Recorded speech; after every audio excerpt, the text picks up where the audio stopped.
It was late October, the kind of night where the air feels colder than it should.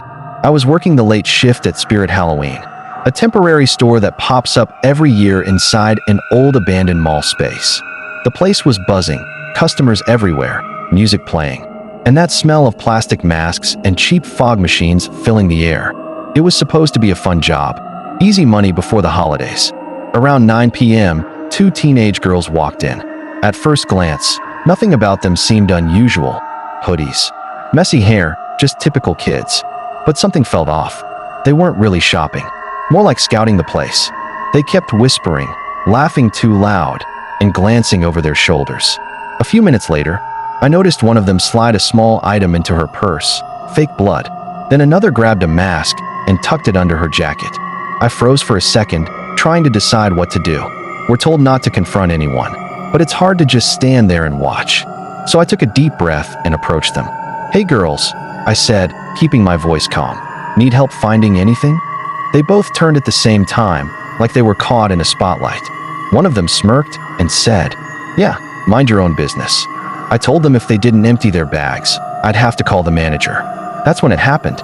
Before I could even blink, one of them pulled something from her purse, a small black can, and sprayed it directly into my face.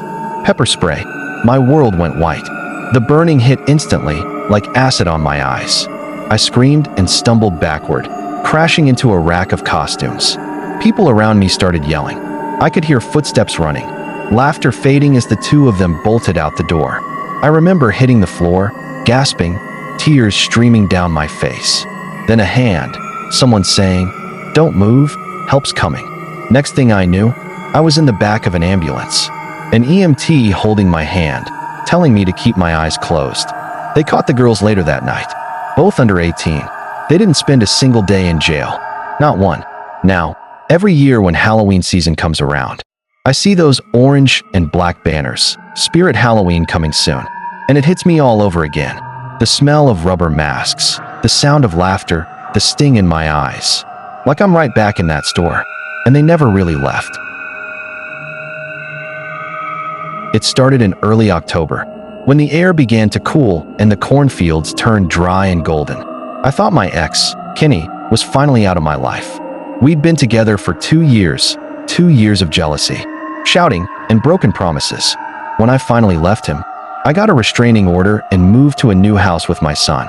I really believed it was over, but I was wrong.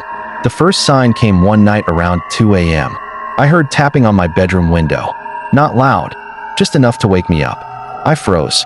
When I peeked through the blinds, I saw a figure standing in the yard. Tall, still, just watching. I called the police immediately, but by the time they arrived, he was gone. They told me it was probably a neighbor, or maybe an animal. But I knew. It was Kenny. I could feel it. A few nights later, I found footprints by the back door, size 11 boots. The same kind he always wore. Then came the texts. Unknown number. Messages like, "I can see you, and you shouldn't have left." I showed everything to the police, and they sent patrol cars by a few times, but they never caught him. Until that night. It was a Friday. There was a corn maze being set up just outside town, one of those haunted Halloween attractions. My son was asleep, and I was watching TV when I heard something. A faint creak near the kitchen window. I grabbed my phone, heart pounding, and quietly dialed 911. Before I could even whisper, I heard it. His voice. "Jen, open the door. We need to talk." I ran to my son's room, locked the door, and held him tight until I heard sirens in the distance. When the police arrived, they saw him running toward the fields. He disappeared into the corn maze. They searched for hours, with flashlights, dogs, even a helicopter, but he knew those fields better than anyone. Finally, around 3 a.m., they found him, hiding in a chicken coop behind the maze, shaking and covered in dirt. He's in jail now.